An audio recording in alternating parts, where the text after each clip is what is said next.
Buenas tardes a todos, muchísimas gracias por venir. Ya sabéis que en este colegio somos 8.000 colegiados, pero como decían los ingleses que todos los hombres somos iguales, pero unos más iguales que otros, pues me temo que con nuestros colegiados empieza a pasar eso. Habíamos preparado una jornada sobre responsabilidad en actuaciones de eficiencia energética, sobre todo también desde el punto de vista, como veremos inmediatamente, también nos interesa mucho saber cómo va a funcionar el aseguramiento en toda esta cuestión de las actuaciones amparadas por los fondos del New Generation y pues en todo lo que tiene que ver con eficiencia energética. Me consta que Musat, cuyo director general y director técnico nos acompañan, pues ha hecho un esfuerzo muy grande para encontrar el producto idóneo que nos permita enfocar esta nueva actuación de la mejor manera posible. Me acompañan, como decía, Óscar Navarro, que es el director técnico de Musat, de nuestra compañía de seguros, Javier Vergés, que es el director general de la compañía, y luego dos miembros de la casa, compañeros nuestros, Mario Sanz y Francisco Javier Méndez, que es nuestro director técnico, y Mario, tú eres el responsable del hub tecnológico. Alguna noche tenemos que llegar tú y yo para que me cuentes lo del hub, que no sé muy bien qué quiere decir. Puede ser de día también. Sí, pero como que no va a dar lo mismo. Muy bien, yo poco más. Agradeceros de verdad vuestra presencia y recordaros que no os vayáis. Luego haremos un pequeño sorteo para agradeceros vuestra asistencia y nos traeremos unas cervezas arriba y así podréis hacer todas las preguntas que no se os ocurran en el debate que se va a desarrollar aquí. El orden de intervención va a ser primero los compañeros de Musat, don Javier Vergés y don Óscar Navarro, y luego pues Mario Sanz y el último Javier. Vamos en ese orden, ¿verdad? Pues para no estorbar más, yo me bajo de aquí y os dejo con la jornada. Gracias.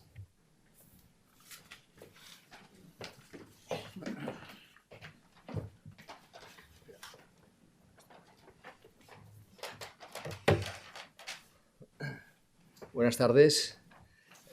Bueno, lo primero de todo es agradecer y daros la bienvenida y sobre todo al colegio por haber organizado esta jornada, que yo creo que tiene que ser un ejemplo porque es un momento en el que tenemos la oportunidad de podernos dirigir a vosotros y pues plantearos cómo vemos nosotros pues los riesgos, cómo los gestionamos y cómo diseñamos productos para mitigar y cubrir pues las contingencias que se puedan producir.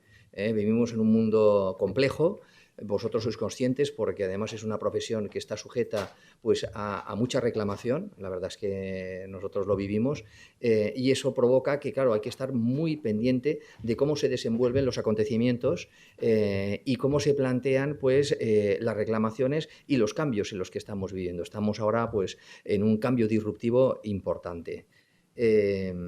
Como sabéis, nosotros este año hace ya 40 años que fuimos creados y además fuimos creados por iniciativa de los propios colegios. Yo creo que fue una idea pues, que también lo hicieron otros colegios profesionales y el propósito que tenía pues, no era otro que intentar pues, aglutinar ese conocimiento y ese desarrollo de productos aseguradores pues, específico para la profesión de la arquitectura técnica. Yo creo que eso fue un acierto. Llevamos ya 40 años de desarrollo y verdaderamente pues a nosotros lo que nos inquieta y es el objetivo y el trabajo de nuestro día a día es intentar detectar esas situaciones para poder pues implementar productos y coberturas que permitan mitigar esos riesgos.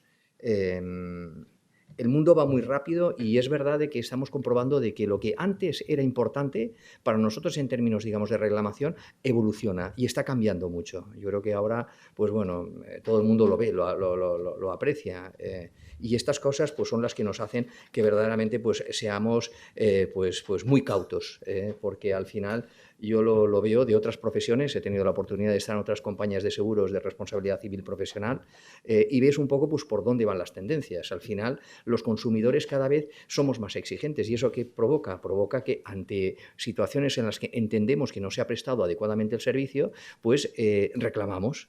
Y es una cultura que yo creo que cada vez pues cuaja y que va adelante. Entonces esto hace que tengamos que ser mucho más rigurosos en nuestro trabajo y nos tengamos que ceñir más, digamos, a las normas. Pero ¿qué ocurre? Que en el mundo de la edificación te encuentras con elementos que no controlas. Ahora comentaré, y además Óscar también hará mención a un ejemplo que es muy curioso, sobre el tema, por ejemplo, del cambio climático. Tú dices, hombre, ¿y yo qué puedo hacer para prevenir el cambio climático? O sea, yo soy un profesional que me guío por el código técnico, yo intento cumplir lo que se me exige en la norma, pero luego hay elementos externos que te pueden provocar cambios y que provoquen un siniestro. Y de hecho tenemos casos en ese sentido. Y eso, pues bueno, es algo que pues nos hace pensar, es decir, oye, ¿cómo tenemos que plantearlo? Tenemos aquí también, pues bueno, a la gerente de la Fundación, Ainara, y este es un ejemplo también de nuestra voluntad verdaderamente en trabajar en estos temas. Yo creo que a veces desde las compañías de seguros nos centramos en dar coberturas y pensar, digamos, en pólizas y ver cómo pues, cubrir esos riesgos. Pero no hay que olvidar, y yo creo que vosotros sois conscientes, porque todos en nuestra profesión dedicamos un poco de tiempo a estudiar, a investigar, porque tú no te puedes quedar con lo que te enseñaron. Y ahí es donde está la fundación, nuestra fundación, que dedica mucho recurso y mucho trabajo en estudio de patologías, en ver, digamos, pues las consecuencias de estas patologías en términos de siniestros. Claro, hoy somos una mutua que aglutina un número de siniestros que ya le gustaría tener a cualquier compañía. Lo tenemos desde el principio, desde hace 40 años. Y eso nos da una posición que nos permite verdaderamente hacer trabajos muy interesantes. Se publican unos trabajos que, vamos, os invito a que podáis acceder. Seguro que muchos de vosotros ya los tenéis, pero de verdad que es algo interesantísimo. Y además este año hemos hecho algo que no podía ser de otra manera. Yo creo que ahora ya también, como digo, estamos en un mundo disruptivo y estamos ahora con la inteligencia artificial. Esto que suena, bueno, y que además ahora se critica tanto, como sabéis, con el chat GPT y todo esto que parece que es algo diabólico. Bueno, la verdad es que no es tan diabólico, porque la inteligencia artificial, bien aplicada, tiene resultados extraordinarios y ahí es donde lo estamos trabajando. Contamos con un patrono que además es profesor de la universidad, Antonio Morata, arquitecto técnico, una persona pues muy introducida en la materia y es un honor, es un orgullo tenerlo allí. Y además él está iniciando proyectos muy interesantes. Os lo digo porque ahí es donde está nuestra contribución, que yo creo que siempre en empresas como la nuestra, mutuas, pues tenemos que dedicar una parte de nuestros recursos a trabajar en estos temas que son al final, pues bueno, orientados a la prevención, a poder pues facilitaros pues los datos que necesitéis para bueno pues poder tomar las medidas en aquellos aspectos que nosotros detectamos que se manifiestan más con más probabilidad los siniestros. Luego también dentro de nuestra organización tenemos una estructura que yo creo que es interesante que os la pueda también explicar, porque así comprenderéis un poco pues, cómo lo estamos trabajando. Tenemos una área técnico-actuarial, que es la que nos permite estudiar toda la parte estadística, porque al final hoy Óscar desarrollará con un poquito más de detalle los aspectos que os interesan, ver un poco, oye, ¿cuáles son estos nuevos riesgos que estáis haciendo? Pero ¿esto cómo lo conseguimos? Bueno, pues gracias a los estudios actuariales, estadísticos, biométricos, que nos permiten, pues bueno, determinar probabilidades. Todo en el mundo se basa y vosotros que sois también de ciencias, en la estadística, en la probabilidad. Oye, ¿a cuántos casos se me han producido en esta zona sobre esta patología en relación con todos los posibles, el universo posible? Pues ahí es donde está la clave y es donde hay que bueno, pues incidir. Luego tenemos un área de siniestros que aquí desde el colegio lo conocen, ahora lo hablábamos, tenemos gente muy preparada, lleva muchísimos años. Al final, claro, es una actividad que no cualquier abogado tiene capacidad de poder gestionar un siniestro y eso hace pues que nuestra posición de equipo de siniestros pues sea verdaderamente, yo creo que un elemento diferencial con la competencia. Yo muchas veces me pregunto, bueno, te viene Catalana, te vienen estas compañías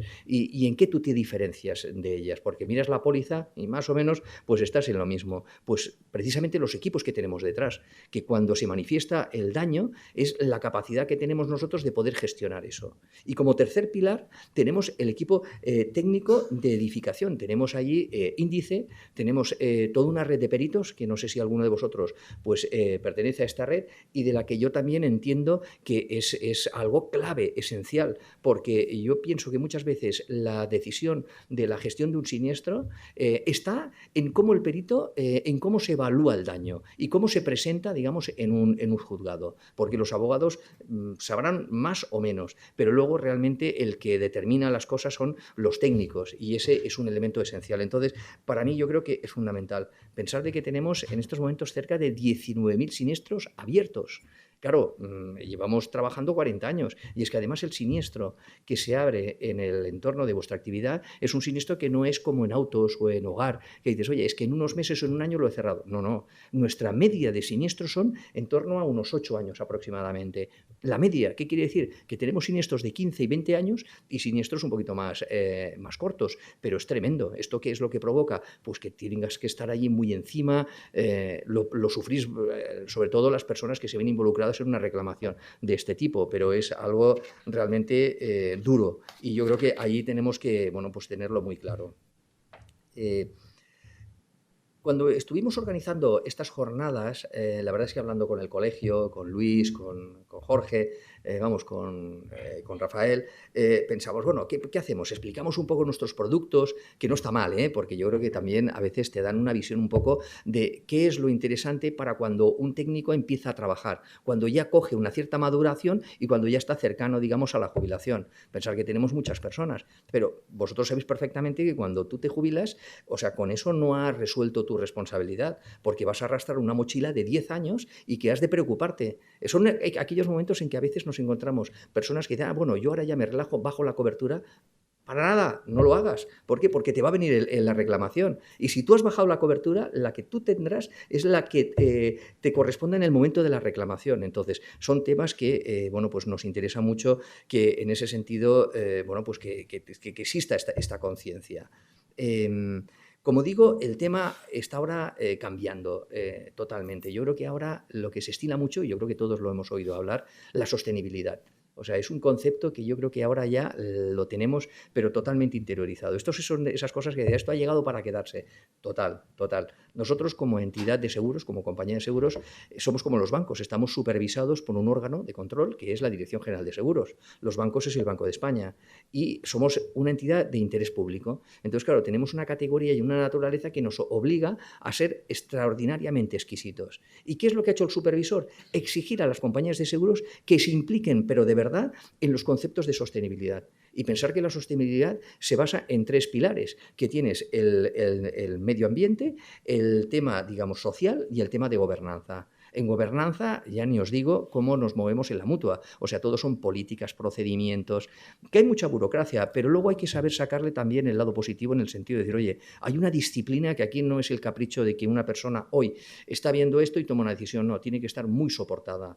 Con esto os lo digo en el sentido de que, claro, ahora toda la parte medioambiental está cogiendo una importancia total. Hoy he tenido una reunión con la dirección técnica porque a nosotros nos obligan a tener que hacer, como hacen los bancos, los estudios de impacto. ¿Y qué quiere decir? Oiga, determíneme usted si como compañía de seguros va a ser capaz de poder encajar una situación adversa del medio ambiente, o sea, climática. O sea, que ahora se producen, pues bueno, situaciones de estas no previstas. ¿Ustedes son capaces de poder encajarlo dentro de su cartera de pólizas? ¿Cómo se comportaría, digamos, esa siniestralidad? Bueno, son cosas que nosotros hasta ahora no lo contemplábamos. Hemos estado contemplando situaciones más cotidianas como, oye, subidas de tipo de interés, bajadas de tipo de interés, que aumente, pues no sé, o que nos caigan las primas, pero esos temas medioambientales, la verdad es que no lo estamos recogiendo. Claro, ¿qué vemos nosotros? Que verdaderamente se están ahora aflorando riesgos que antes no tenían tanta importancia. Recuerdo que no hace mucho en el Consejo estábamos intentando diferenciar la categoría de la intervención que hacéis. Dices, bueno, se hacen intervenciones, obviamente, pues la estrella de la corona, que es intervenciones en obra, coordinaciones en seguridad y salud. Dices, bueno, eso es lo máximo, porque allí es donde verdaderamente estás desarrollando plenamente tu actividad. Pero luego habían otras que eran más secundarias, como decir, bueno, hacer un ITE, un informe, hacer un informe de eficiencia energética. Bueno, no tiene importancia. ¿Cómo que no tiene importancia? Hemos tenido casos ya de siniestros declarados, de ITES y de eficiencia energética tremendos con un impacto que ahora, como está todo centrado en la sostenibilidad, pues claro, coge un cariz que antes no lo teníamos calibrado de esta manera. Entonces, ¿Qué ocurre? Que cuando vosotros estáis trabajando en este campo, tenéis que ser conscientes de que ya no es lo de antes. Ahora se le da mucho más peso y mucho más fuerza. Además, como digo, estamos ahora en un mundo de cambio. ¿Quién no está ahora pensando, bueno, me voy a montar unas placas solares, voy a empezar a montar aquí los Next Generation, el tema de los fondos Next Generation, no sé si saldrá, yo estoy en cola también porque me monté ya unas placas solares bueno, y estoy ahora pues en esa lista de subvenciones y tal. Pero ¿qué ocurre? Que hay muchísimas comunidades de propietarios que han iniciado acciones de este tipo.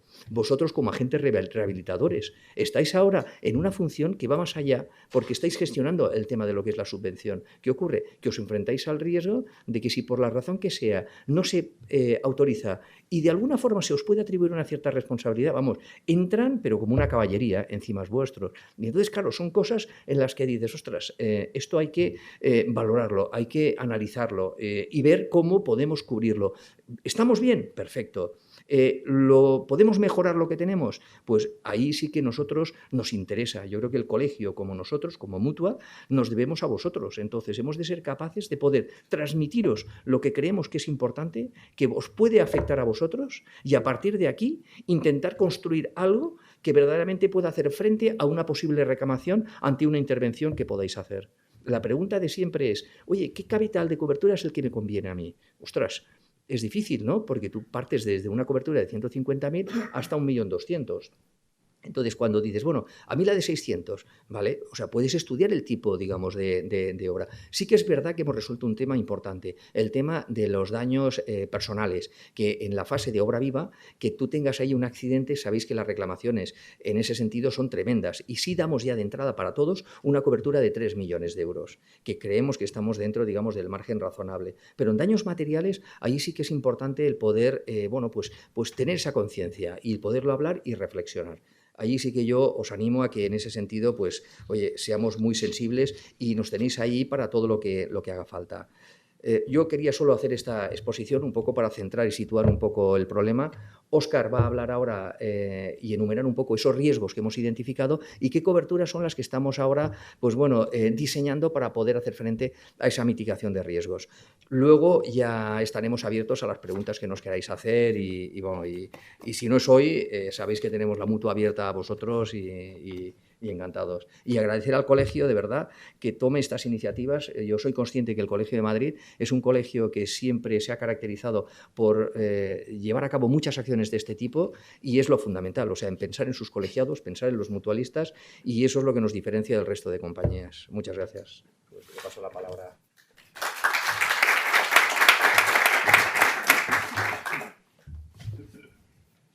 Pues nada, muchas gracias. Teníamos 20 minutos, ¿no? ¿Me dejáis coger un poquito más? Voy a intentar ir un poco más... No. Bueno, es que tengo un defecto. No. A ver, lo mío va a ser muy rápido. Los riesgos son por todos conocidos y lo que más os importa es saber si a través de los productos aseguradores que tiene Musat vais a estar cubiertos. La realidad es que en cualquier caso, con independencia de los nuevos riesgos, de las nuevas intervenciones profesionales que se están dando en el sector y en la profesión, la póliza o las pólizas que comercializa Musat cubren todas estos nuevos riesgos y todo lo que se pueda producir. ¿Por qué? Porque la póliza principal, lo que nosotros llamamos RCA11, que vosotros conocéis, que es la póliza anual que cubre la responsabilidad civil profesional de la arquitectura técnica, cubre todo lo que el arquitecto técnico, desde el punto de vista profesional, pueda realizar. Todo aquello para lo que esté habilitado. Entonces, todas las nuevas intervenciones profesionales, todos aquellos nuevos trabajos que pueda desarrollar, van a estar siempre contemplados dentro de nuestra póliza. Lo único que cambiará es la forma o cómo haya que declararlo a la mutua, ¿no? Sabéis que cada intervención profesional tiene que ser declarada a la compañía de forma periódica en el momento del visado y hay que elegir un tipo de intervención y un tipo de obra. Ahí es donde podrá modificarse porque creemos nuevos códigos para declarar este tipo de intervenciones profesionales. Pero cualquier tipo de trabajo va a estar cubierto. Lo que sí vamos a trabajar, y estamos trabajando, es en crear nuevos productos para que encontréis siempre cuál es el más adecuado a la tipología de intervenciones profesionales que habitualmente realicéis. Porque si no vas a intervenir en obra, vas a encargarte de ser agente rehabilitador y vas a hacer unas actividades diferentes a lo que es a lo mejor intervención en obra, no tienes por qué estar abonando un producto que es mucho más caro.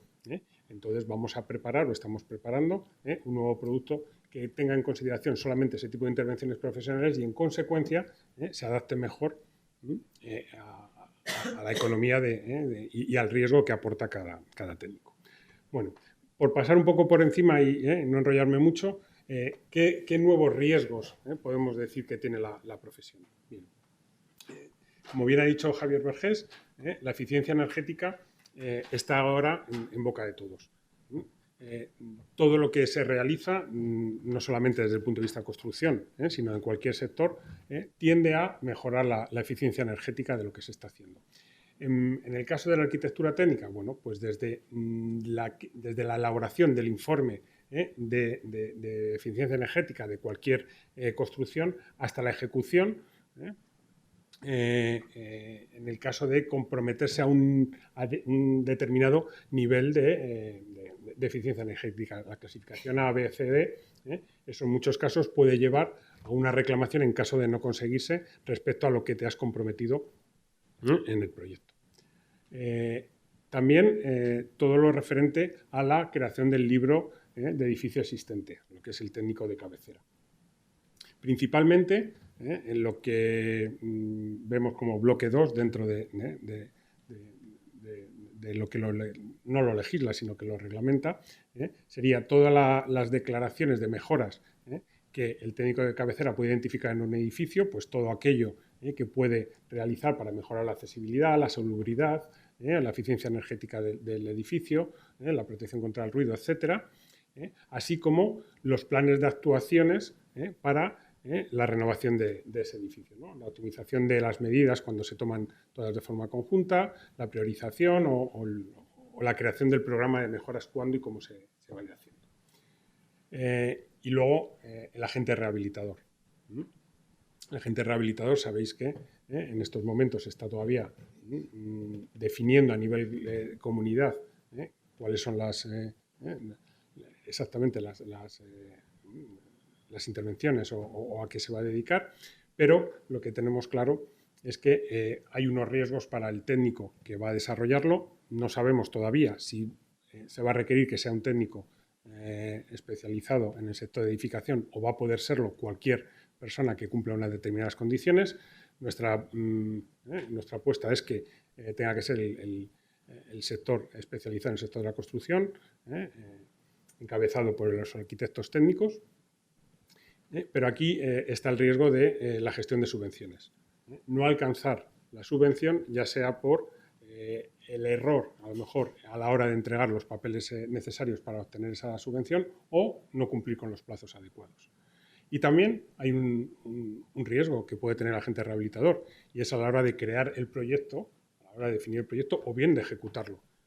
Que ese proyecto no cumpla con los requerimientos para alcanzar esa subvención o al ejecutarlo no se consigan ese éxito y pueda conseguir o te obliga a recibir una reclamación por parte del promotor, de la comunidad de propietarios o de quien corresponda, por el hecho de no haber conseguido esa subvención, ya sea por el motivo A o el B.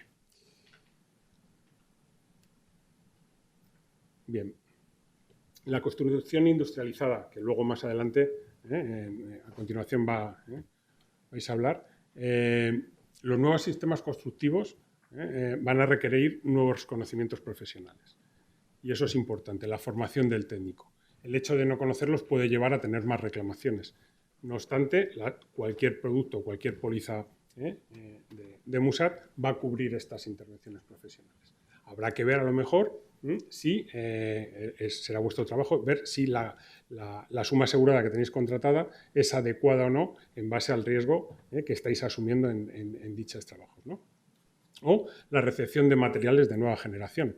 Esto también requerirá el conocer exactamente cómo están ensamblados, si no, cómo hay que instalarlos, cómo funcionan, etcétera, pero que cualquier error que cometa el profesional en la instalación de estos nuevos materiales tendrá su cobertura en cualquiera de nuestras pólizas.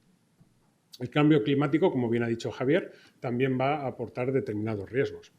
En concreto, riesgos laborales. Hoy en día, con las subidas de temperaturas que hay de manera importante en los periodos estivales, ahora vamos a comenzar, se van a dar golpes de calor en muchas obras que van a originar, según nuestras estimaciones, un incremento de reclamaciones derivadas de daños personales, caídas y accidentes en obra.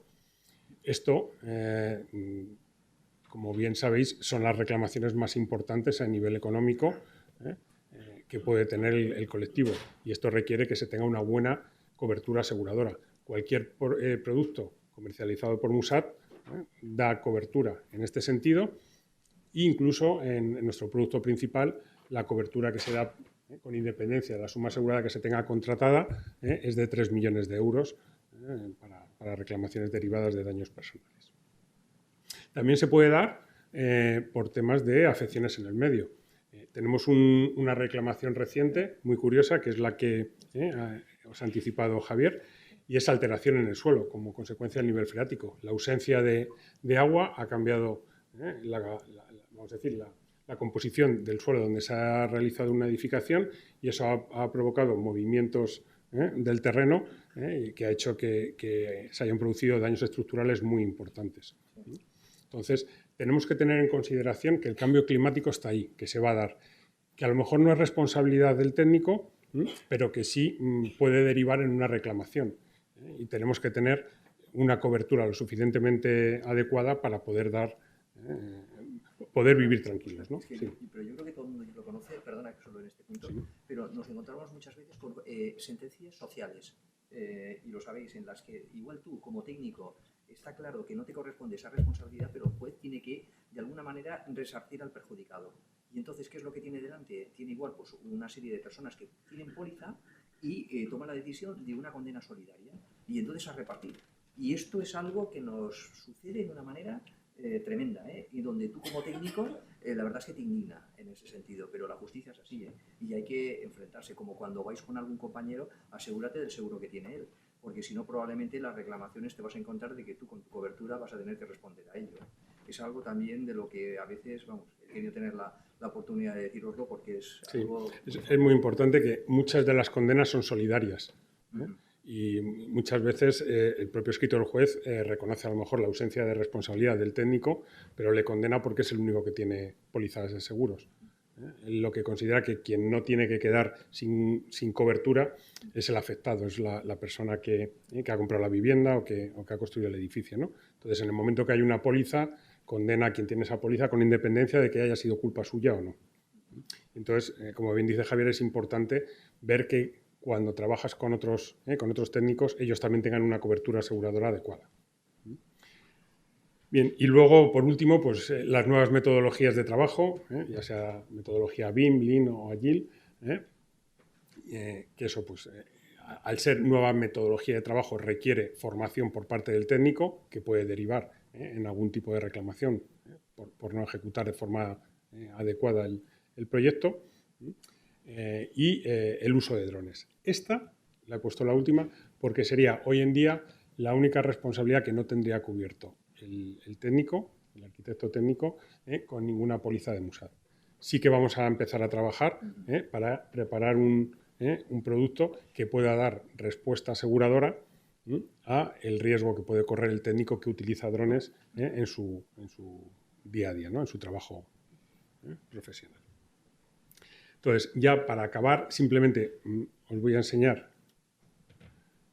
los diferentes productos que tiene diseñados la Mutua para dar cobertura al colectivo de arquitectos técnicos, y en todos ellos va a tener cubierta de una medida u otra todos y cada una de las intervenciones que realiza el técnico. El primero de ellos es el producto principal, el que venimos comercializando desde hace 40 años.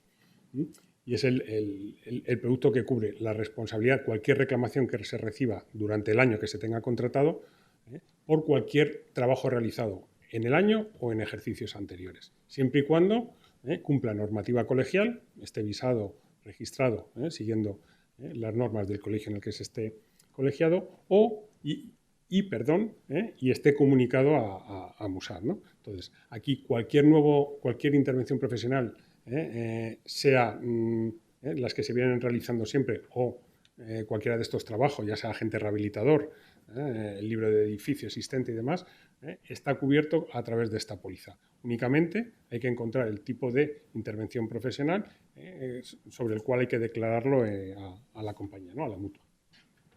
Un segundo producto, que es el de peritos tasadores. Aquí lo que hacemos es abaratar el producto anterior, quitar todo lo que son intervenciones en obra y cubrir única y exclusivamente lo que son peritaciones, tasaciones o elaboraciones de informe. ¿Para qué? Para aquellas personas, aquellos técnicos que única y exclusivamente realicen este tipo de intervenciones profesionales tengan un producto mucho más barato, más económico, porque no necesitan la intervención en obra. Ya hace unos años, hará 4 o 5 años, creamos un producto que es el DRC Obra Concreta. Aquí lo que estamos cubriendo es la responsabilidad del técnico durante el periodo de obra viva más los 10 más 2 años que establece la ley desde el certificado final de obra, de una intervención concreta. No te está cubriendo todos tus trabajos presentes y pasados, sino esa intervención que tú has declarado. Y con el pago de una prima única tienes cubierta cualquier reclamación, desde el momento que lo visas hasta que finaliza el periodo de riesgo establecido por la LOE. ¿Vale? Aquí, en este caso, igual, estarían cubiertos cualquier tipo de intervención profesional que realice el técnico, con independencia si es un trabajo de rehabilitación, un proceso en el que utilice nuevas tecnologías, un proceso en el que utilice metodología BIM, es independiente. Cualquier tipo de trabajo realizado estaría cubierto. El cese de actividad es un producto que hemos creado para que en aquellos casos en los que el profesional deje de trabajar como arquitecto técnico o bien deje de trabajar para una empresa determinada, se cambie, o cualquier otro tipo de cese, con el pago de una prima única pueda liquidar toda su mochila que ha realizado pues, para esa empresa o hasta ese momento en el que cambia de profesión. Sociedades multidisciplinares, ese mismo producto que el primero, lo único que está cubriendo aquellas agrupaciones de varios técnicos que crean una sociedad especializada para el sector de la construcción y no solamente quieren tener cubierta su propia responsabilidad civil como socios, sino también la responsabilidad civil de la sociedad, incluso la de aquellos trabajadores que tengan asalariados. Y también estarían cubiertas cualquier tipo de intervención profesional que realicen siempre y cuando sean intervenciones profesionales del sector de la construcción, del arquitecto técnico, de la arquitectura. Y el último producto es un producto que estamos ya a punto de sacar, lo tenemos preparado, y al igual que el de peritos tasadores, es un producto que hemos creado para que no se tenga que tener contratado el producto, el primero, ¿no? Que es más caro. Es un producto que solamente va a cubrir la responsabilidad civil de la persona física o jurídica, puede ser sociedad o puede ser persona física, que se quiera dedicar única y exclusivamente a la actividad de agente rehabilitador. Y va a cubrir todas las responsabilidades, todos los tipos de intervenciones que se establece que va a tener que desempeñar el agente rehabilitador. La única que no se le va a permitir cubrir es la búsqueda de financiación. Sabéis que es uno de los puntos que indica el reglamento, ¿no? que lo está determinando, en el cual Musart considera que es un riesgo que no es asegurable, ¿no? Por lo menos para nosotros. El hecho de tener que buscar una financiación en un banco en lugar de en otro puede derivar a algunas reclamaciones que a nuestro juicio no son asegurables. Entonces, este es un producto que vamos a sacar en los próximos 1 o 2 meses, a lo mejor ya para después de verano, en el cual se va a poder contratar, al igual que en los 2 primeros, 2 niveles vamos a decir, de trabajo. Lo puedes contratar muy básico, en el cual solamente vas a cubrir todos los informes que vayas a tener que hacer, incluso la gestión de la subvención de los posibles fondos, pero no te va a cubrir lo que es la actividad en obra, la creación del proyecto o la ejecución del mismo. Si vas a hacer, además del trabajo de, vamos a decir, de elaboración del informe ITE, de elaboración del informe de rehabilitación, vas a hacer el proyecto y la gestión del mismo, tendrás un segundo nivel de contratación en el cual también lo tendrás cubierto. Y luego, de manera optativa, para aquellos técnicos que vayan a trabajar como proyecto de llave en mano o incluso vayan a hacer la gestión del cobro de la subvención, podrán contratarlo de forma optativa para no encarecer el producto. Y bueno, esto es un poco los productos que tenemos preparados para cubrir. Como resumen, cualquier tipo de intervención profesional. El seguro de responsabilidad civil, el primero de todos, cubriría el agente rehabilitador, ¿no? Sí. Correcto, correcto. Sí. Cualquier técnico que tenga cubierta, que tenga contratado el primer producto, tiene cubierto cualquier trabajo que realice como agente rehabilitador, a excepción de lo que es el trabajo de gestión de llave en mano. Eso no lo tendría cubierto. Pero lo que es gestión de subvención, lo que es elaboraciones de informes, lo que es la elaboración del proyecto, la ejecución del mismo, estaría cubierto. Lo único, tiene que cumplir esa intervención profesional la normativa colegial y estar comunicado a MUSAT a través de la tabla de códigos de intervenciones profesionales que tenemos creada.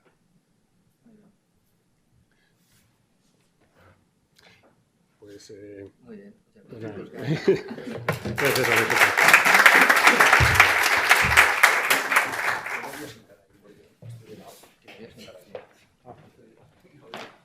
¿Vas a proyectar? Sí, voy a... Me quito para que no te moleste. Como queráis.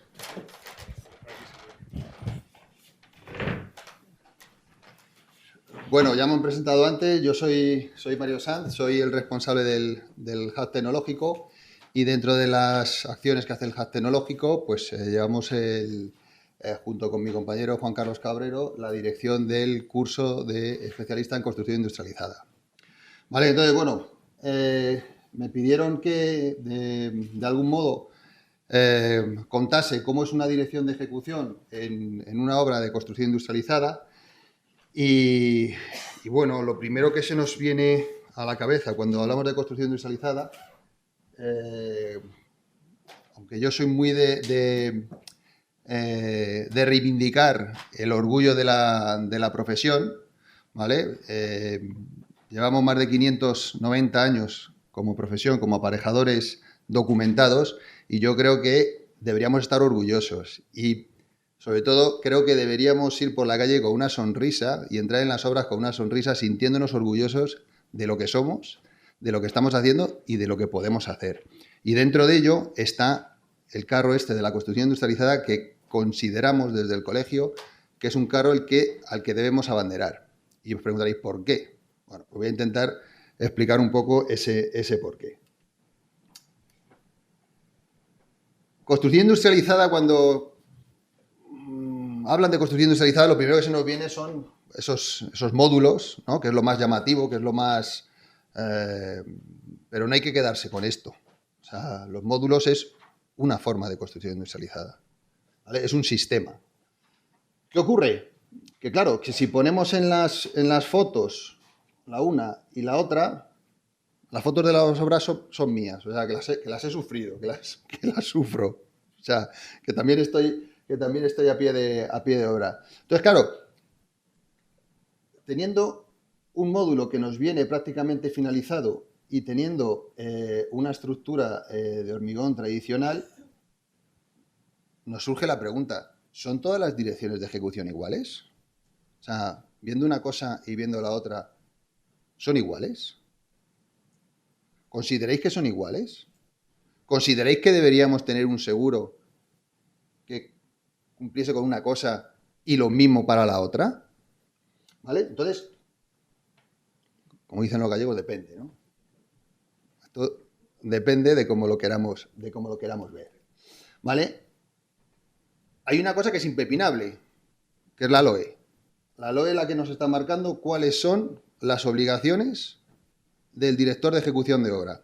Hablo del director de ejecución, pero podríamos estar hablando también del director de obra, ¿vale? Pero en este caso, director de ejecución de obra. Esto es año 99. ¿Qué nos dice? Agente que formando parte de la dirección facultativa asume la dirección técnica de dirigir la ejecución material de la obra, de controlar cualitativa y cuantitativamente la construcción y la calidad de lo edificado. Obligaciones, bueno, estar en posesión de la titulación académica y profesional, habilitante, Pero es que luego ya nos sigue metiendo en la mochila, cargándonos piedras. Verificar la recepción en obra de los productos de construcción, ordenando la realización de ensayos y pruebas precisas. ¿Cuántos de nosotros vamos reclamando y reclamando esos certificados de eso que nos tiene que llegar o que nos lo tienen que dar?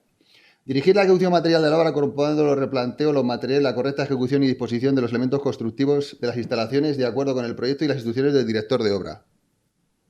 Otras piedras más en la mochila. Bueno, consignar el libro de órdenes y asistencias. Todavía seguimos viendo esos libros en A5, que hay que consignar todo.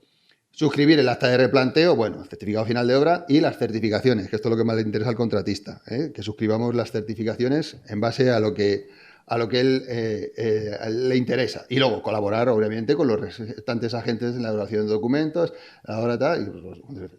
Entonces, esta es la cara que se nos queda.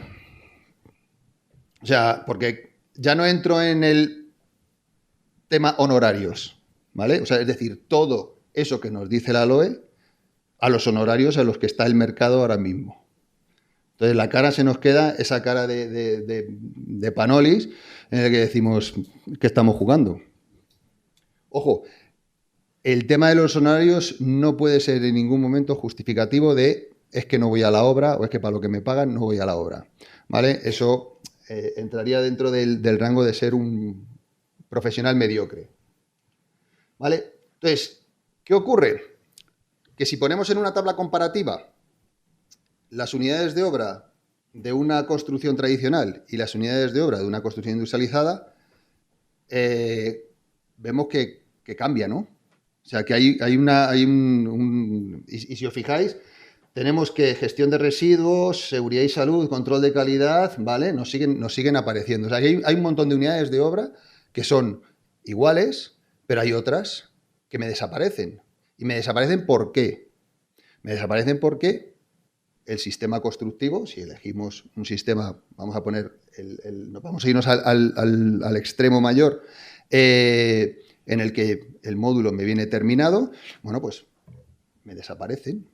Yo no lo controlo, yo no lo tengo que controlar, me viene ya controlado. El propio fabricante es el que me da la garantía. Entonces, fijaros, 35.9.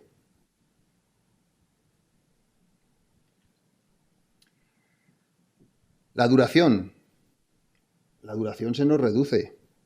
Puede ser, vamos, ya os digo que dependiendo del sistema elegido. Pero bueno, también se nos reduce bastante el tiempo. O sea, el tiempo que estamos en la obra se reduce bastante. Las visitas que vamos a tener que hacer a obra se nos reducen bastante. Entonces, yo cualquier director de ejecución me ponen una obra tradicional y me ponen esto y digo, hostia, pues me parece a mí que me voy a ir a por esto, ¿no? O debo ir a por esto. Entonces, bueno, el escenario, si lo resumimos, ¿qué tenemos? Que en obra tenemos un menor número de unidades de obra. Tenemos una menor duración de la obra. En obra, ¿vale? Tenemos un menor número de subcontratistas en obra, es decir, nos tenemos que pelear menos en obra, menor número de gasto en casetas y en esos gastos generales, ¿vale? Y luego un menor gasto de los suministros. Entonces, todo eso es un ahorro. ¿Cómo hacemos una dirección de ejecución en construcción industrializada? Pues lo primero es formarse. O sea, lo primero es formarse. Hay un montón de gente que se pone a hablar y te cuenta historias. Esto pasaba con el BIM, ¿no? Cuando empezó el BIM, todo el mundo sabe de BIM, todo el mundo habla con BIM, pero nadie maneja el Revit. O sea, es una cosa que está ahí el BIM y pocos son los que realmente se pelean con el BIM. Y luego, claro, llévatelo a obra, ¿vale? Traslada el BIM a obra y a la aplicación del día a día. Pero si queremos ser especialistas en la construcción industrializada, lo primero que debemos hacer es formarnos. Entonces, aquí sí que saco pecho. Llevamos 4 ediciones del curso de construcción industrializada. Es un curso experto de título propio con la Universidad Francisco de Vitoria. Entonces, aquí lo que tratamos tratamos de formar a los alumnos en esos sistemas. Sistemas hay muchos. Materiales hay muchos. Nosotros no nos casamos con ninguno. En unos diréis, estos son mejores, estos son peores. Si lo único que hay que saber es cuál es el sistema y cómo funciona el sistema. Y lo vais a ver ahora más adelante. Con el cual yo tener un criterio para poder realizar debidamente o convenientemente esa dirección de ejecución o esa puesta en obra. ¿Vale? Una cosa que tenéis que tener clarísima es que no todos los proyectos se pueden industrializar. No se pueden industrializar todos los proyectos. Hay ocasiones en las que sí y otras que no. Hay distintos grados de industrialización.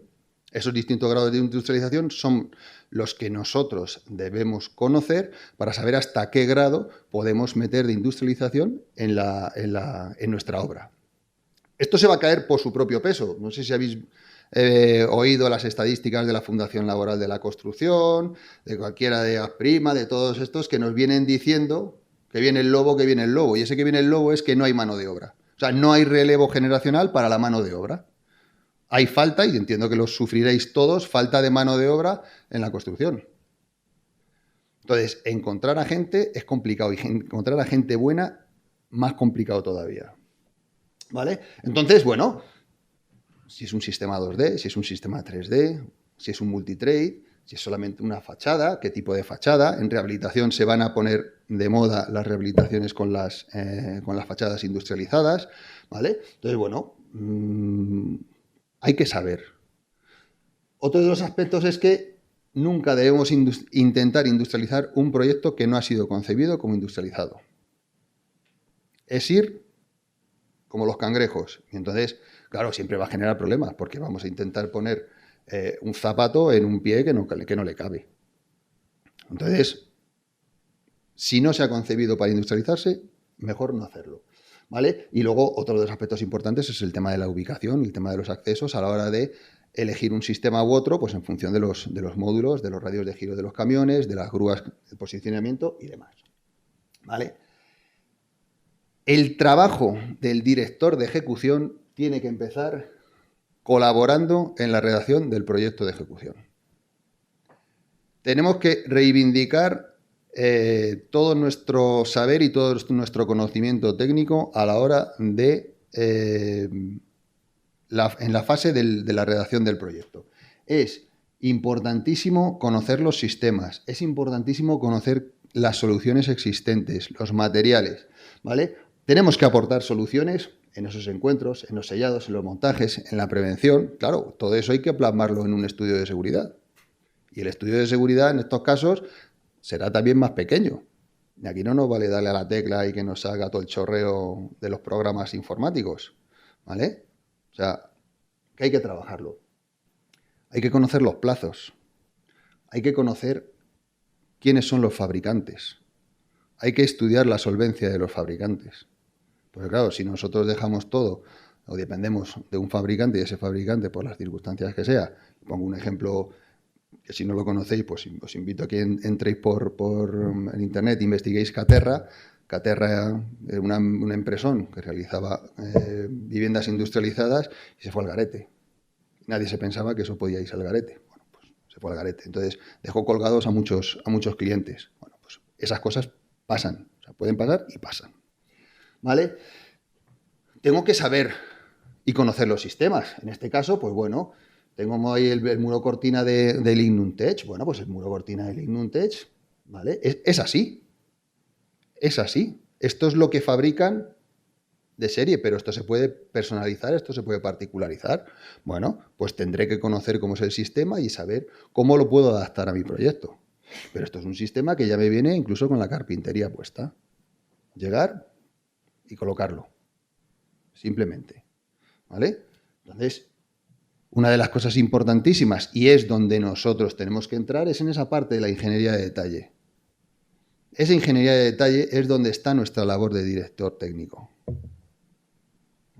Me hace muchísima gracia cuando nos vamos a hacer visitas a fábrica, y en visita a fábrica nos sale y se nos pone la camiseta de cuñados. Y nos ponemos a ver en fábrica o a buscar en fábrica defectos. Es como buscarle al mago querer detectarle el truco, ¿no? Si es que el fabricante se dedica a fabricar, tiene sus certificados, ofrece sus garantías. Es como si yo me voy a la planta de Airbus y me pongo a ver qué es lo que están haciendo, es sacar fallos. No, es que los fallos no se sacan cuando ya está en la cadena de montaje. Los fallos se sacan antes, en esa ingeniería de detalle previa. Por eso, la construcción industrializada sí que es muy rápida a la hora de realizar ese montaje, pero hay muchísimo trabajo previo a llegar a ese momento. Todos hemos visto ese vídeo de ese hotel en 7 días, ¿no? Pero claro, todo eso lleva muchísimo trabajo, pero no es trabajo de estar en la hora y de estar manchándonos los zapatos, ¿vale? Entonces, a fábrica, ya os digo, nos ponemos la camiseta de cuñados y empezamos a mirar y empezamos a ver y empezamos a... No, si cuando me llega el fabricante es el que me da su responsabilidad. Entonces, a fábrica no vamos a modificar la solución. Si la solución está tomada, a fábrica solamente vamos a comprobar. Simplemente vamos a comprobar que lo que estaba puesto en el proyecto es lo que se está ejecutando. En fábrica no podemos ir a cambiar las cosas. O sea, la fábrica no es como la obra, que cambiamos, tiramos, movemos los tabiques. No. En fábrica no lo podemos hacer, porque estamos jodiendo al fabricante. Y entonces, claro, sale más caro.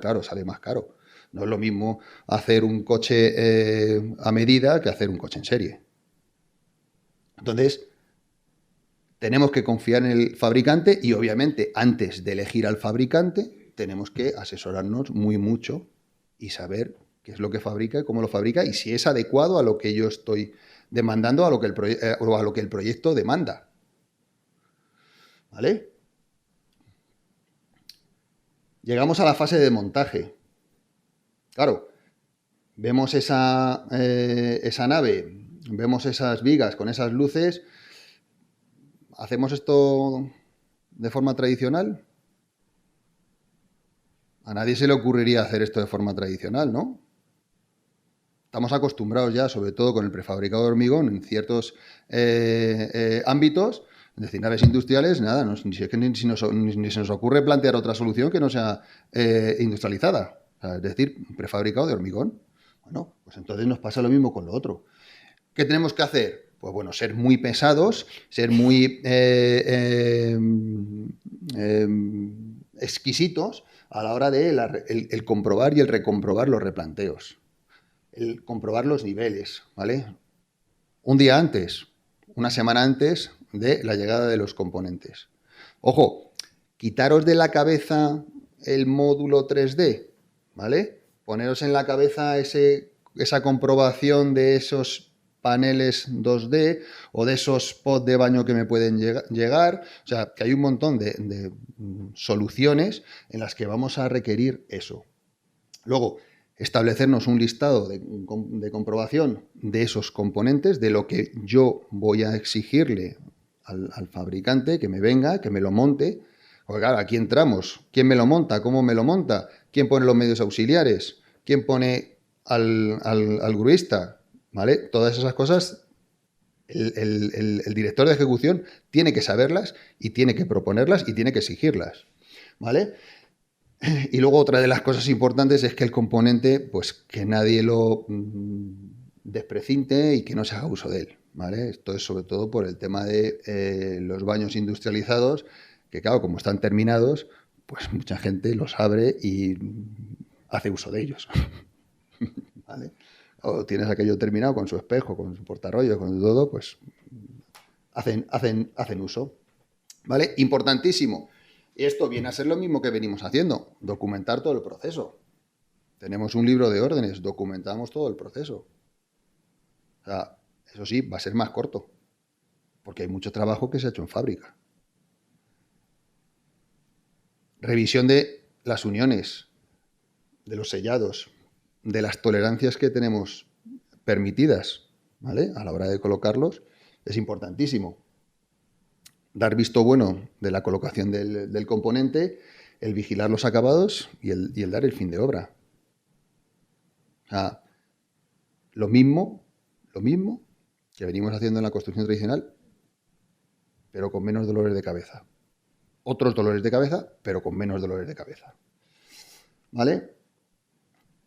A modo de ejemplo, eso es una pasarela realizada con prefabricados de hormigón, los pilares, las vigas, las barandillas, y todo está realizado con prefabricado de hormigón. Esa carretera no se ha cortado. Entonces, ¿habría algún otro método de hacer eso si no es con los prefabricados? Bueno, sí, manteniendo esa carretera cortada durante tiempo o haciendo un desvío para... Entonces, tenemos trabajadores, mano de obra especializada para poder realizar esas pilas, realizar esas barandillas, esos apoyos. Pues a lo mejor lo podríamos encontrar, pero mucho más caro. Pero mucho más caro. Y ya por último, dejo aquí esta pregunta. ¿Deberían ser las responsabilidades de los técnicos iguales en todas las obras? Porque claro, nos contáis que hay un montón de soluciones. Pero claro, al final las soluciones son trajes a medida que cada uno tiene su... Entonces hay que encajar esa póliza dentro de lo que cada uno hace. Pero claro,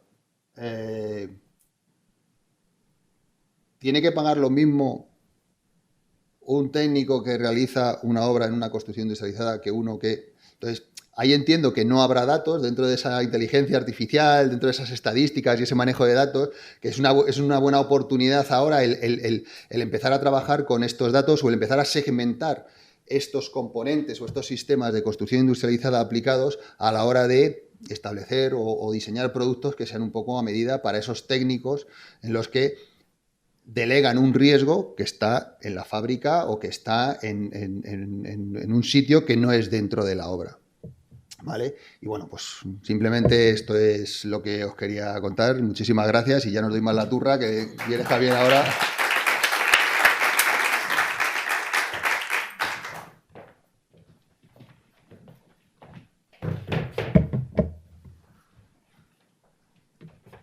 Gracias, Mario. Buenas tardes a todos. Voy a intentar girar un poco para que me ayude a ver. Bueno, la idea es contaros un poco hacia dónde vamos. Está más cerca de lo que parece. No os preocupéis, hay mucha letra, solo hay una diapositiva. Ahí están concentrados palabra a palabra prácticamente todos los términos importantes de la nueva directiva. El objetivo al que vamos lo tenemos todos, yo creo que más o menos a base de oírlo metido y grabado en la cabeza. Vamos a descarbonizar en el 2050. Y digo vamos porque es un objetivo vinculante y la Unión Europea ha dicho que va a ser así y en un principio pues en este barco estamos embarcados. La directiva la podéis encontrar también como dos términos o dos terminologías diferentes. Una directiva de eficiencia energética de edificios, otra la directiva EPBD, acaba siendo lo mismo, uno en inglés y otra en español. Esta versión en la que está basada esta diapositiva es la versión del 16 de marzo. ¿Por qué esta versión? Digamos que hay una versión única y una propuesta. Las directivas se cocinan en base a prácticamente un trío de elementos, que son la Comisión Europea, el Parlamento Europeo y el Consejo. En diciembre del 2021, si no recuerdo mal, la Comisión hizo la propuesta de vamos hacia allá en unos términos mínimos y marcaron unas pautas y dijeron vamos a vestirlo porque vamos hacia allá en estas condiciones. Y fruto de aquel condicionante de 2021, de diciembre de 2021, en marzo del 2023, el Consejo y el Parlamento hacen esta propuesta. Ahora mismo están debatiendo y discutiendo ambas partes, los trílogos, como se llaman o los llaman en Europa, el ver si estas fechas se mueven un poco hacia atrás o no se mueven y alguna de esas cuestiones que figuran acaban siendo optativas o vamos realmente con todo, como parece ser, y a ver si somos capaces de salir del lío. Estábamos el jueves en un evento parecido a este, técnico, de una asamblea de una asociación importante de ingenieros industriales, de ATECIR, no me preocupa dar el nombre. Estaban allí presentes los representantes del MITECO, del Ministerio de Tecnología, o de la antigua industria, y estaban de oyentes los del MISMA, había alguien del MISMA oyendo, y había representantes del Ayuntamiento de Madrid, un poco pues dando su versión de la situación, ¿no? Y de las dificultades que nos vamos a encontrar. Y bueno, no voy a dar los comentarios del todo, vamos a ir viendo los puntos principales, porque la verdad es que el reto es algo más que un reto, y de fondo la mayor parte de la gente pues veía que el tema es bastante complicado, ¿no? Bueno, directivas de eficiencia energética tenemos ya, creo que esta sería la cuarta, tenemos la del 2010, ha habido varias modificaciones sobre esa directiva 2010, y lo que se intenta es refundirlas, todas ellas, todos esos cambios en esta nueva directiva, que se esperaba que estuviera aprobada en este primer semestre y que se alargará casi al segundo o principios de 2024. Nos hablan de que el borrador de marzo habla de que en 24 meses debería de estar traspuesta. No os preocupéis, sabemos que los tiempos que nosotros manejamos nos tomamos las cosas con un poco más de calma, tanto nosotros como el resto de Estados miembros, pero es que ya están trabajando en ello. Ya corroboraban el jueves que ya hay grupos de trabajo funcionando en esta cuestión, y solo faltará un poco el maquillar, el darle forma última y de alguna forma el implementarlo. De Kioto no vamos a hablar, de París lo tenemos claro, 2015, ya en 2015 ya 195, 196 países firmamos y dijimos y nos comprometimos a ciertas cuestiones, y de esos 195 países, de los cuales algunos se dio marcha atrás posteriormente, pues 24 de ellos apostaron que ese problema, ese miedo del cambio climático, esa subida o incremento de temperatura superior al 1,5 grados que no queremos hacer y no queremos que llegue a los 2 grados, va a tener que ser con todos los esfuerzos que tengamos que echarle encima. 24 países, entre ellos la Unión Europea, dijeron que nosotros apostábamos por el 2050 cumplirlo y cumplir esa descarbonización. Y por eso insisto en que es un objetivo vinculante. De hecho, los fondos Next Generation van como apoyo o soporte a ese inicio. Y bueno, 25 años nos quedan para llegar allí. Pero el Acuerdo de París, pues en el 2019, pues ya dijeron, bueno, es que al ritmo que vamos, han pasado 4 años y vamos lentos. Entonces surge lo que es el Pacto Verde Europeo, y en ese Pacto Verde Europeo pues dicen que tenemos que correr un poquito más. Y aparece un poco lo que ahí intentaba yo concretar con las palabras paquete Fit for 55. O sea, hay que llegar a reducir el 55% de los gases de efecto invernadero comparándolos con los del 90. Ahora se está hablando de que ese 55 tiene que ser un 57. Bueno, ya terminaremos de poner cifras cuando terminen de cocinarlo, pero en un principio que sepamos que nos van a hacer correr cada vez más y que vamos a ir en esa dirección. El último término, el AUE, es la Agenda Urbana Española, que ha pasado más o menos desapercibida, pero que sepamos que todos los hitos que estamos metiendo, los fondos Next Generation vienen para reforzarla, y que toda la línea de acción que allí tenemos reflejadas, que en su día publicamos en la revista Vía los mínimos que entendíamos nosotros que estaban incorporados, en los que se incorporaban las actuaciones principales del sector, todos ellos están soportados por las líneas de ayudas que estamos recibiendo y por las que nos van a llegar. ¿En qué cambia esta directiva de eficiencia energética con las anteriores? Con la del 2010 o la del 2002, la de creo que era el 83, 87, la anterior que teníamos, la primera. Pues cambia que en esta, por primera vez, se nos van a poner objetivos a los edificios existentes. Hasta ahora se hablaba de eficiencia, se hablaba de que teníamos que llegar, que había que mejorar, que había que hacer ciertas cuestiones, pero aquí le van a poner nombre y apellidos y fecha a los edificios existentes. Porque descarbonizamos con todo, no solamente vamos a intentar descarbonizar con cierta tipología de edificios. Y descarbonizamos con todo, ¿por qué? Pues porque, como bien sabemos, y no se cansa de repetirnos en los medios, el 40% de la energía final tiene que ver con nuestro sector, de la que se consume en Europa, el 36% de los gases de efecto invernadero tienen que ver con nuestro sector, con la edificación, y es más, el 50% de la contaminación en partículas medianas de 2,5 o de menor de 2,5 micras, pues tiene que ver con nuestro sector. Y entonces, ya que vamos, lo que quieren es incorporar todo eso en el paquete, y vamos a intentar forzar para que lo podamos conseguir con el parque de edificios de toda Europa. El reto es importante, tanto tecnológico como técnico. Antes se comentaba, Mario, la cuestión de la formación técnica, y lo veíamos incluso con los compañeros de Musad, pero es que lo que vemos en ese paquete central, que lo vamos a intentar desgranar en los puntos principales, para no alargar demasiado la jornada, es que la tecnología va a tener que cambiar rápidamente y nosotros no nos va a quedar más remedio que subirnos al carro y formarnos. Porque si estamos pensando en los certificados energéticos, que más o menos comentábamos antaño que están dándonos ciertos problemas, pues ahora vamos a desgranar qué tipo de certificados energéticos quieren implementar en 4 o 5 años a lo sumo, para que nos hagamos una idea de qué estamos hablando. Hasta ahora conocemos todos que los compromisos de los Estados miembros nos sonará la palabra PNIEC, el Plan Nacional Integrado de Energía y Clima. A él vinculamos esos acuerdos internacionales y con eso estamos moviendo las economías, nuestro sector y el resto de la economía. Y a nivel particular nos sonará la estrategia de rehabilitación a largo plazo. Ahí decíamos en la estrategia, que por cierto España en las dos que hemos presentado los ha valorado muy positivamente, hacemos muy bien las estrategias, pero Europa dice que no quiere estrategias, que quiere planes. Quiere planes nacionales de renovación vinculados directamente a nuestros PNIEC, que están vinculados directamente al Pacto Verde Europeo. O sea que sí o sí vamos a tener que coordinarnos todas las administraciones y tener que decir año a año, en ciertos plazos que nos van a ir pidiendo, cuántos edificios, qué tipología de edificios y hasta dónde vamos a llevarlo. Ahí ponemos la palabra renovación profunda. El profunda, para que nos vaya sonando un poco, ahora mismo estamos moviendo los fondos de Next Generation, evidentemente nos piden un decalaje de 3 posibles opciones de mejora del edificio, a todos nos suena, el 30%, el 60%, el 80%. Renovación profunda, que es lo que quieren con la nueva directiva, son renovaciones de mínimo el 60% de mejora en la eficiencia energética del edificio. O sea que ya el salto del paquete del 30 lo vamos a dejar atrás. Más cosas con la renovación profunda. Renovación profunda se va a pedir en función de un tipo de certificado energético, sobre todo los edificios, evidentemente, como todos entenderemos, que sean ahora mismo menos eficientes y que luego comentaremos un poco por encima. La renovación profunda, una vez que nos empiecen a exigir el cumplimiento de la renovación de un determinado edificio, nos van a pedir que lo hagamos de un solo salto, pero si no somos capaces, por los motivos económicos, financieros o porque el edificio necesita varias etapas o los propietarios necesitan varias etapas, esas diferentes etapas habrá que determinarlas dentro de lo que llaman un pasaporte de renovación, que se parece bastante a nuestro libro del edificio existente, al que estamos acostumbrados, pero que es un poquito más potente, con lo cual entiendo que el recorrido del libro de edificio existente pues, va a ser bastante limitado si al final lo acaban incorporando como parece ser y acaba saliendo adelante lo que tenemos ahora mismo en ese borrador de la directiva.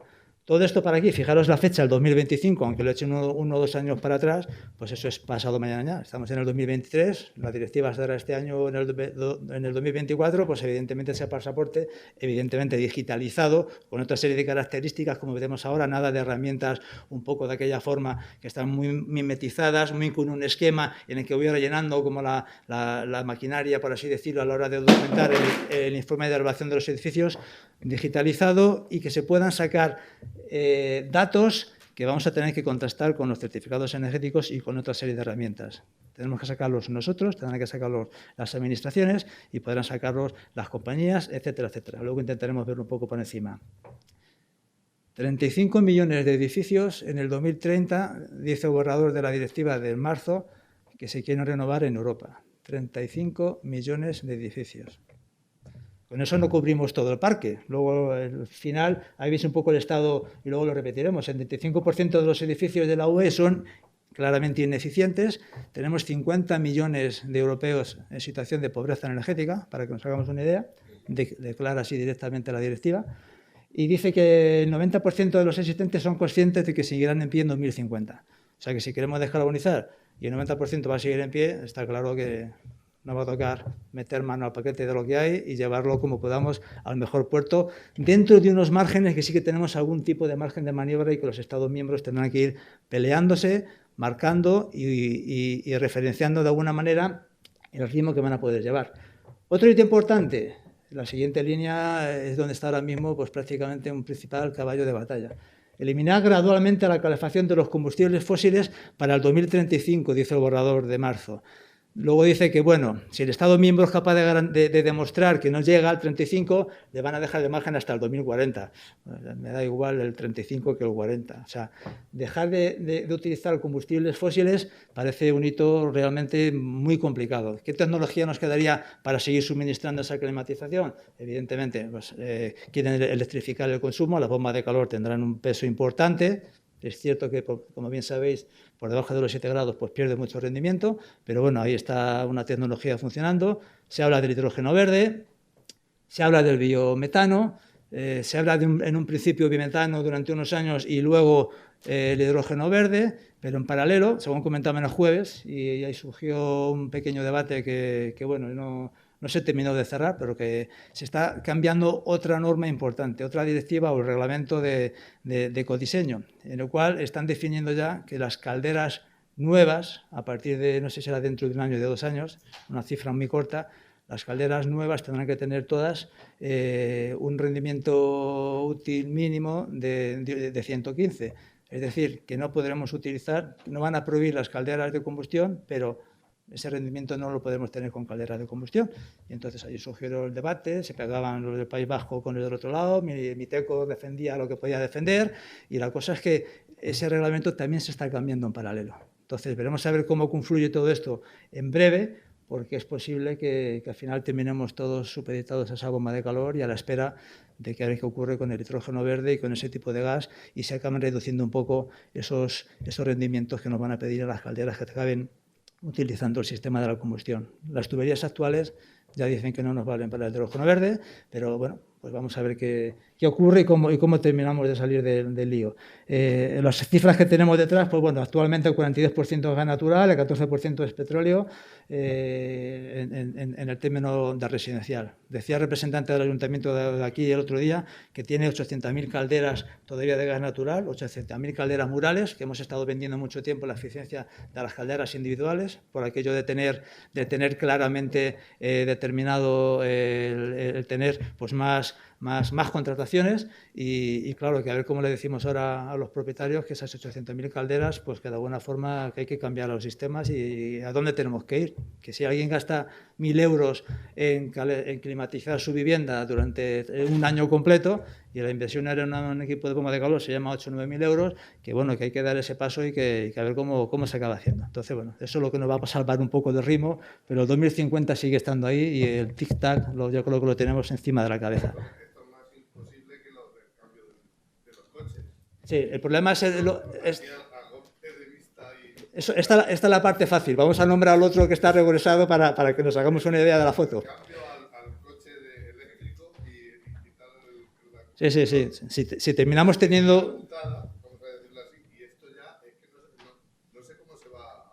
Si terminamos consiguiendo que el canuto eléctrico nos suministra a todos bastante, veremos a ver si somos capaces de entrar en la línea, pero se junta todo. El problema es que vamos con todo en la ensalada y bueno, veremos a ver dónde van poniendo los hitos, ¿no?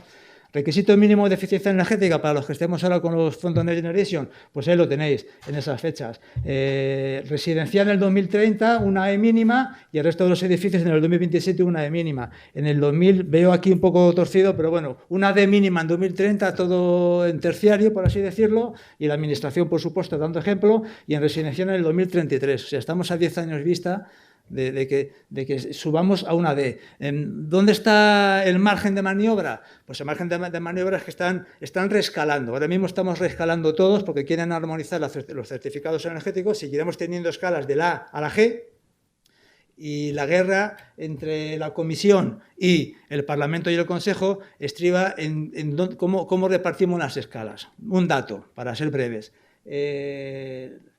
La propuesta de marzo nos dice que el 15% de cada Estado miembro de la peor situación, de los peores edificios, debería de estar metido dentro de la G.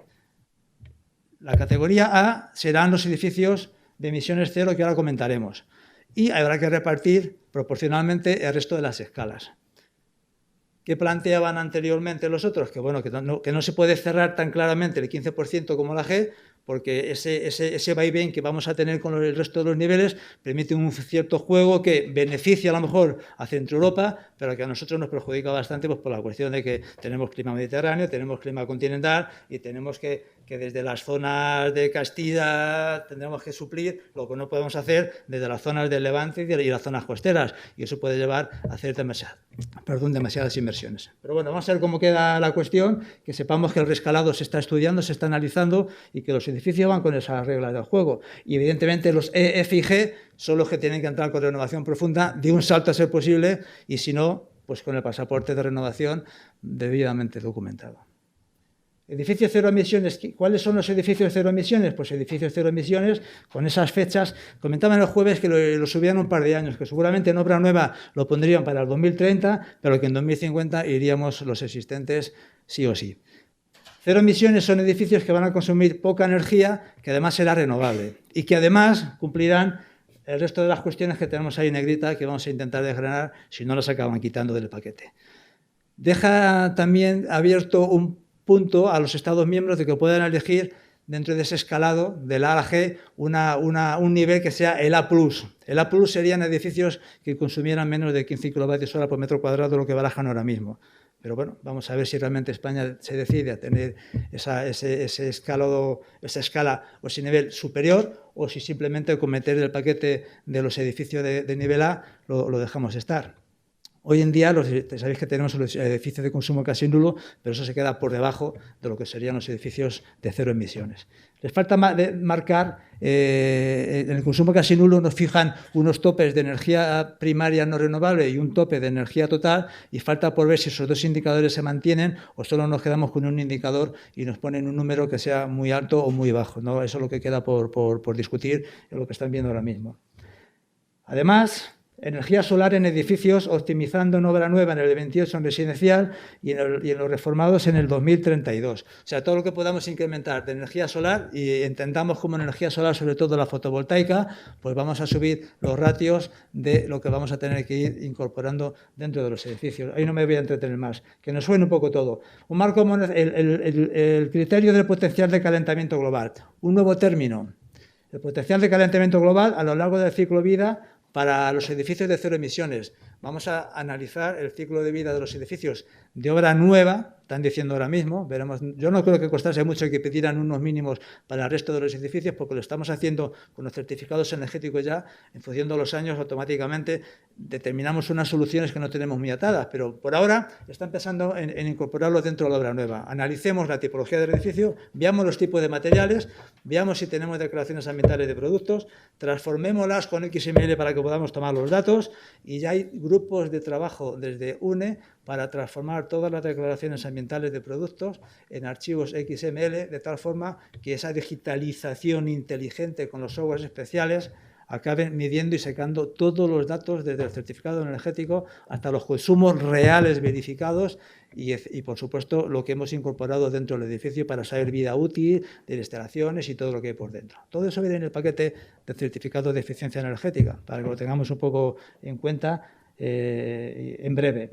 Calidad ambiental interior. Calidad ambiental interior, esto lo proponían en la versión del borrador de marzo, pero ahora lo que se está barajando es que sea opcional. No sabemos cómo quedará, pero ya que vamos, a la que vamos y estamos metiendo ya y vamos a exigir en obra nueva el potencial de calentamiento global, somos conscientes de que la habitabilidad cada vez pide un poco más, hemos pasado por la pandemia, sabemos que todavía no hemos sido capaces de mejorar la eficiencia y la calidad del aire de los edificios, a expensas de que vamos a pasar otra vez, por segunda vez, por una pandemia similar, y nos va a pillar de nuevo con el carrito de los helados, y perdón por la expresión, porque estamos avanzando lo justo, pues bueno, quieren forzarnos de alguna manera a que podamos incorporar ese indicador. O sea, haríamos un certificado energético incorporando el estado real de esa calidad del aire interior. La que hay del paréntesis no es calidad ambiental, sino que es calidad ambiental por un lado, que sería calidad del aire interior, más el confort térmico, más iluminación, más la acústica, más compuestos orgánicos volátiles, más amianto. Entiendo que aquí diremos más radón, ya que estamos y tenemos el radón en el DBS6, podemos incorporarlo porque quiere medir la salubridad al completo y que esa habitabilidad sea real y que de alguna forma con el certificado energético demos una referencia del estado en el que está. Si el certificado sigue siendo un certificado y el técnico sigue certificando todo lo que está en el certificado, pues preparémonos porque el certificado actual se queda bastante corto. El certificado energético, hemos hablado ya de los diferentes niveles, de la dificultad de lo que va a haber que incorporar. Aparecerá el indicador de potencial, habrá que incorporarlo. Se habla de en el 2027 tener unos límites para los edificios nuevos y con unos objetivos en 2030, en el que se teme que pudiera haber algún objetivo para los existentes, ya veremos. Ese certificado de eficiencia energética debe de incorporar la vida útil prevista de las instalaciones, hemos hablado antes de la habitabilidad, medición real de indicadores.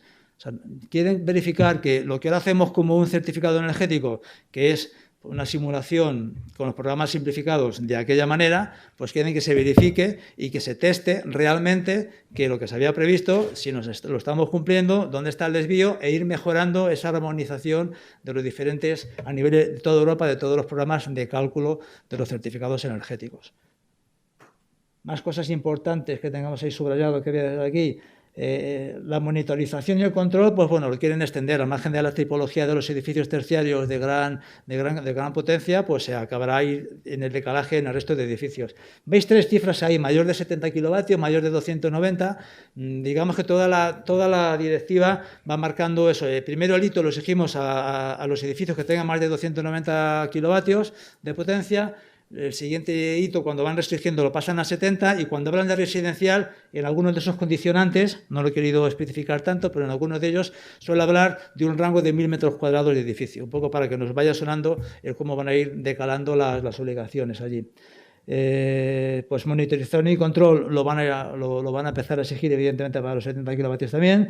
Registro digital del edificio a partir de los 70 kilovatios. 70 kilovatios, si lo piden también para la residencial, pues es que lo consumimos rápidamente con 10, 15 viviendas sin ningún tipo de problema. A ver qué nos ocurre. Digital, ese libro de edificio existente ampliado, que sería el pasaporte, tendrá que estar digitalizado y tendrá que ser capaz de leer los datos de esos XML que pudiéramos estar teniendo dentro de un registro de la administración o dentro del propio edificio, o esa empresa de servicios energéticos que nos acabe asegurando unos rendimientos mínimos, etcétera, etcétera, etcétera. Quieren que todos los datos se puedan cruzar y que haya software que sea capaz de poder interpretarlo, cohesionar los datos, leerlos y ver realmente el avance, si estamos consiguiendo esa descarbonización y hasta qué punto estamos llegando con ello. Y eso lo quieren implementar, como vais a ver, pues aquí al 2030, como quien dice. O sea, en un rango de 5 años van a dejar regulado todos los sitios importantes. Veremos a ver cómo terminamos cocinándolo todo. Infraestructura de movilidad sostenible en 2027. Incorporan también accesibilidad universal. No os penséis que lo dicen en un párrafo. Si no lo he encontrado en 4 o 5 párrafos dentro del borrador de la directiva, no está en ningún sitio. Ya que estamos y ya que vamos con la habitabilidad, no tendría ningún sentido que exijamos una movilidad sostenible y que no tengamos los edificios que sean accesibles universalmente. Pero tan accesibles universalmente que el siguiente punto, que no sé si me lo he saltado antes o lo tenemos por aquí, personas en situación de discapacidad que tengan acceso e interpretación del certificado de eficiencia energética. O sea, no es certificado de ahora, que es un juguete comparado con lo que quieren que metamos, sino que de alguna forma la lectura fácil ahí, José Antonio, no sé hasta qué punto, pues querrán que haya un certificado energético con un plus que al ver ciertos datos que lo puede interpretar cualquier persona. Borrador 16 de marzo, ¿eh? Nos lo dejamos estar ahí y veremos a ver cómo termina estando. Van a pedir también que se reserven plazas no solamente para coches eléctricos, sino también para bicicleta eléctrica. O sea que ya que estamos, pues vamos también con la bicicleta. El patín no lo tengo claro, creo que también está, pero bueno, ya no me acuerdo con el tema del patín. Entonces, si empiezan a obligar también esos espacios de reserva hasta a partir de los 1000 metros cuadrados, pues veremos a ver qué hacemos con el parque. A lo mejor nos toca tirarlo entero y empezar a edificar de nuevo y vamos a terminar antes con ello, ¿no? Con mayor garantía. Importante el hito de la flexibilidad de la demanda. Todos pensamos en el coche eléctrico que nos comentaba antes el compañero, lo cargo por la noche, me voy a trabajar, me vengo al colegio a trabajar o me voy a la obra y vuelvo hoy volveremos a las 10 de la noche, pues voy a estar fuera de casa no sé cuántas horas y mi equipo de infraestructura no lo está utilizando nadie. Pues no, y mientras tanto yo debo de cargar en otro sitio que no estoy en mi casa y a lo mejor no tengo gasolineras, pues intentan que de alguna forma nos autorregulemos, que seamos capaces de poder utilizar las infraestructuras que no estamos utilizando temporalmente, que las podamos utilizar, que busquemos las formas que se regulen con los Estados miembros, de tal forma que haya esa flexibilidad de la demanda y que automáticamente desde los edificios no los pensemos como edificios de los que vamos a estar consumiendo y vamos a estar utilizando, sino que los edificios acaben siendo acumuladores, almacenamiento de energía que sirvan para regular la red eléctrica, porque al final el mayor porcentaje va a estar metido en la red. Entonces, que de alguna forma seamos capaces, con esos datos que estemos interpretando, con tanto registro digital y tanto dato digital, se están pensando en el edificio del futuro, que seamos capaces de poder decir, bueno, pues voy a hacer esa reserva en la zona en la que voy a estar 5 horas parado y voy a reservarme allí 5 horas para la carga, por algún tipo de aplicación, lo que acabemos regulando a nivel de Estado miembro. O sea, quieren llegar hasta ese nivel en 25 años. Lo de los 25 años supone, para que tengamos un dato importante así, pues 1 millón de viviendas en España por año y unos 25.000 o 28.000 metros cuadrados de terciario al año que habrá que poner en Solfa en base a esta línea. O sea, un paseo prácticamente fácil, esa falta de personal y de equipos y de especialistas y de técnicos, evidentemente aboga en varios párrafos también porque se busquen soluciones para incorporar soluciones prefabricadas en fachadas que nos ayuden a poder resolver estas cuestiones. Hemos hablado del almacenamiento tanto eléctrico como térmico, edificios con esa inercia que nos puedan ayudar a aportar energía a los momentos dados, y eléctrico, pues baterías. Tendrán que avanzar bastante las baterías, que ya nos dan bastante miedo ahora mismo con las baterías actuales.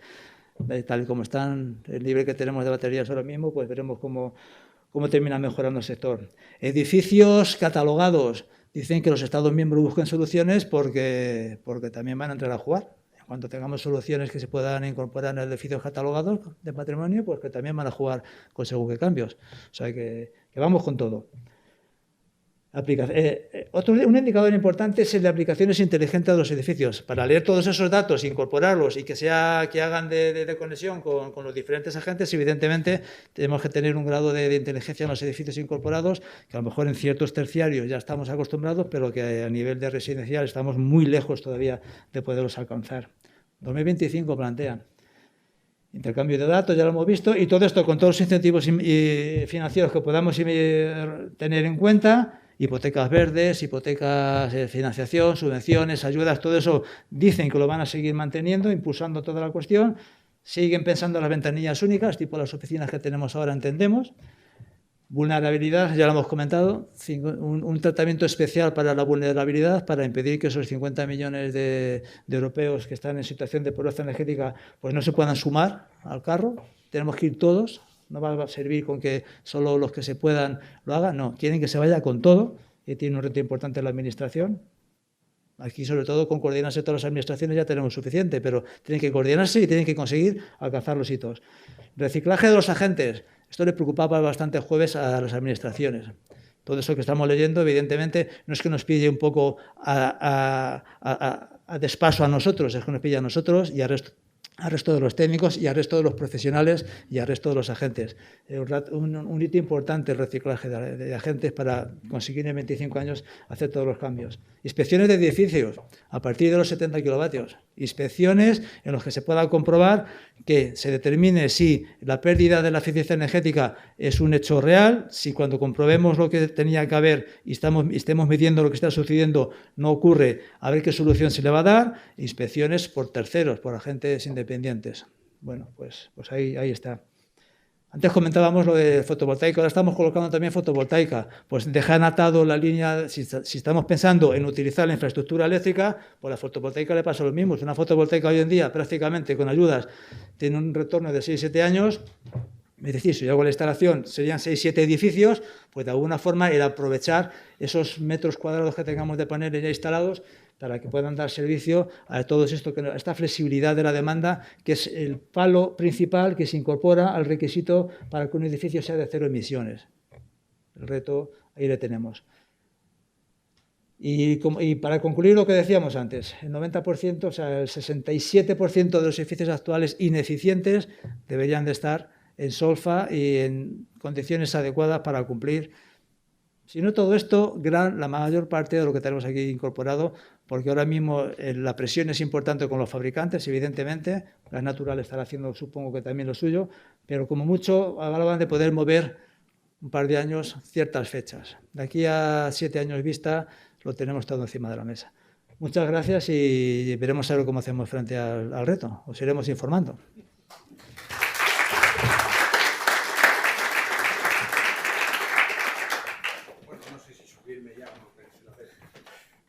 Bueno, pues muchísimas gracias a todos.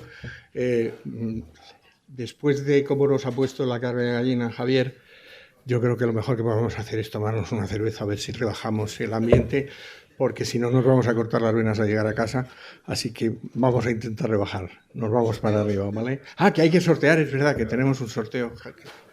Es verdad. Es verdad. Sorteo. La mano inocente del secretario. ¿El 7 qué es?